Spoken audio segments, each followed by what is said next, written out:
DocuSign costs businesses thousands of dollars a year for a generic product that's hard to customize and doesn't connect to the systems you already use to run your business. So I rebuilt DocuSign from scratch, tailored to exactly how my business runs. And today I'm showing you how to build the same thing for your business. If you're already paying for DocuSign, you can cancel the subscription. If you send contracts but never wanted to pay for one, you can run this one for free. If you don't deal with contracts at all, but you want to learn to build your own web applications, this is one of the cleanest builds that I can show you. You don't need to code for this, you don't need to hire anyone, and the whole thing takes around 10 minutes. It does exactly what DocuSign does. You upload any document, drag in any fields for a name, date, company, and a signature, sign it yourself, then send it off to the client to review and sign themselves. Mine sits on top of my own CRM system, so the second a client signs, the deal moves stages, and the signed copy files itself automatically as well. So by the end of this video, you're going to know exactly how to set this up for your own business step by step. So this right here is SignFlow, our own internal document signing tool that has completely replaced any need to have to pay for DocuSign. It's got pretty much every feature we need, and I do not pay a monthly subscription to use this. I can very easily upload a brand new document to the system. I can jump into that document. It's then going to give me the traditional editor to add all of the fields to this document, where I can add the name and the signatures all here. I can then configure this contract, add in all of the signers that are going to be related to this, and then all the elements with the signature box, date box, name box, text box, you get it. So I can add a signature box just like this in the signature section, and I can also add the actual signer themselves. So whether it's me or a client, I can add as a signer into this part right here and then send this off to them to their own email address. Once it's been sent off, they're going to get this email right here, which says that you have a document to sign. It's going to give them the button to click review and sign.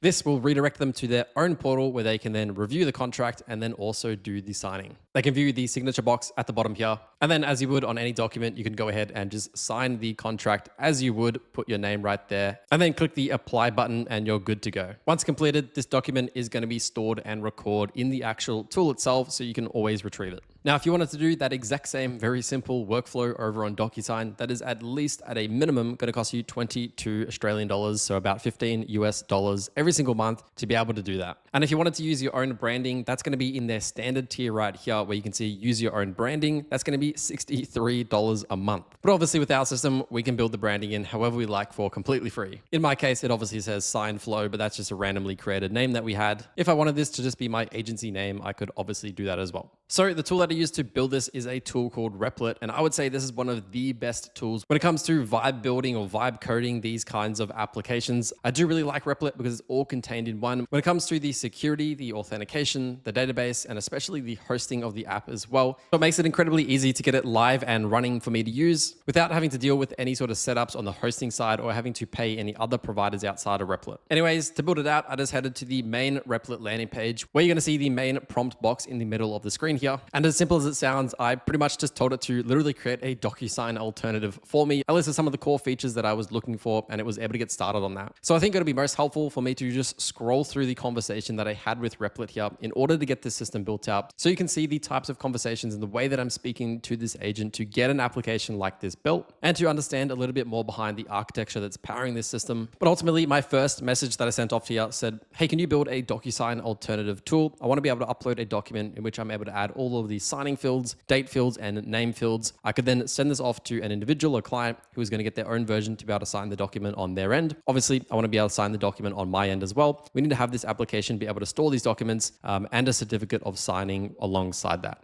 So this was the main prompt that I sent off initially, and this is what it got started on building. From this, you can see the actions that it went through in order to build this entire system out. But to be super clear, I didn't have to do anything outside of just send this first initial message to get most of this application built out. There wasn't any follow-up questions based on this. It just built it and we were pretty much good to go. So initially it had built a landing page for me as well alongside this app, as it thought I probably wanted to sort of sell this app. But in my case, I just needed it for an internal use. So I told her that it didn't need to be a SaaS tool to remove the landing page and just to give me this interface right here. So that's what that second message was. After that, I was pretty well connected into the system here. It was working exactly as I expected it to. It said that it failed to load the PDF when uploading the document initially when I uploaded it. So I literally just told it that it says that it failed. And then after that, it was literally able to figure out exactly what the issue was. So that's how I just handled an issue coming up. After that, the document was loading and it was all working perfectly fine. Although the one issue that I did run into is that initially I wasn't able to actually drag around one of these fields. So if I take a signature field, for example, and I throw it onto the page, it didn't allow me to then take it and actually move it around and drag it where I'd want it to go.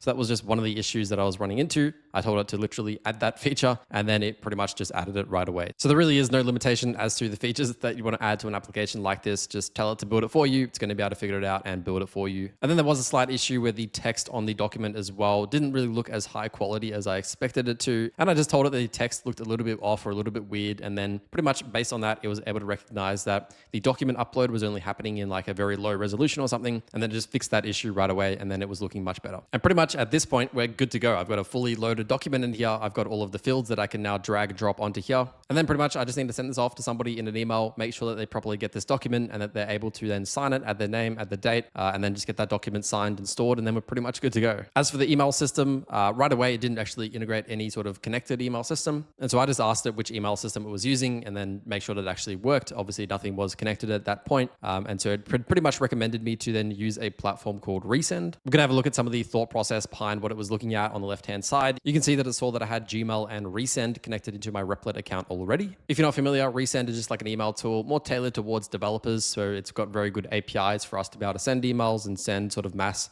broadcasts and stuff like that through their tool. And so this is just really convenient to be able to plug into Replit to send transactional emails. Quite a good use case for our contract emails as well. So this is what I would probably recommend using as opposed to your own personal Gmail.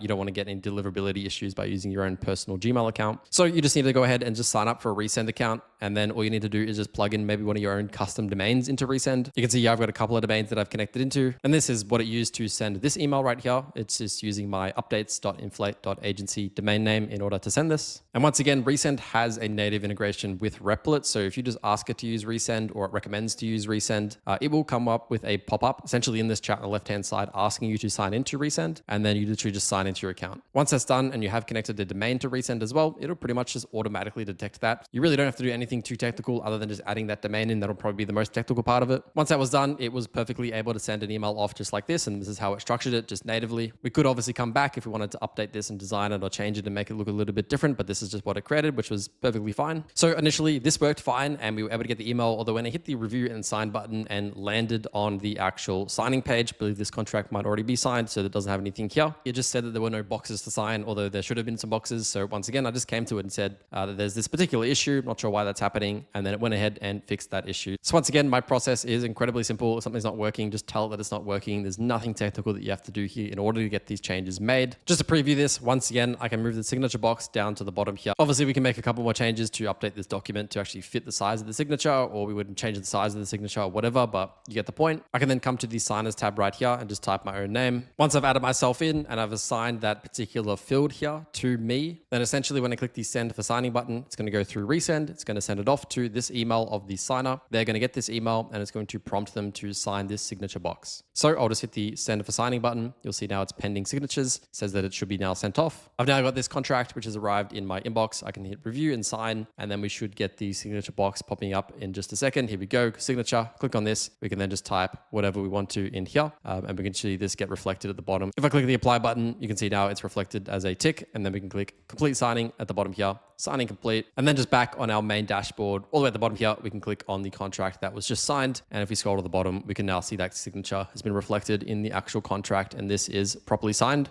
You can also see it came up with a certificate as well for that signing. So I can click on view certificate and we can see the audit trail of the document as well as to when it was created and when I clicked on it and when I signed it as well. And this would also get recorded for the other party that would sign this as well, just for complete clarity. And so at this point, I'm pretty much good to go. I've now got the full on system running. This is pretty much just your bare bones version of DocuSign, which to be honest, for our agency and for a lot of the stuff we do, this is literally all that we need. Obviously, if you need any more features than this traditional setup, then no doubt about it, you can just head over to your Replit agent, tell it to add that feature. No doubt in my mind that it's going to be able to build that for you. Now, this is obviously one part of a much bigger system. Our own CRM system has also been fully custom created. And so what we can essentially do now is connect that document signing system easily into our CRM system so that when a contract gets signed, it gets stored within the contact on our CRM. If we ever need to send contracts in the future, we could also create a button here that then initiates something to, create the contract and then send it over to the contract signing software and really just integrate everything so it is as automated as it could possibly be. I hope that was helpful and a lot simpler than you thought. You've now saved yourself $60 a month from paying DocuSign, and now you've got a way better product that's way more integrated and that you literally have to pay to set up once, and it's going to be practically free to run this thing. Just for my last note, I've recently discovered that 90% of you watching right now are actually not subscribed to the channel at all. So if you could check if you are subscribed, just scroll down the video a little bit right now and click the red subscribe button. That would be amazing. I've got a lot more great content just like this coming out in the next few days and the next month that I don't want you to miss. And so if you do subscribe, you will be one of the first people to actually watch those videos.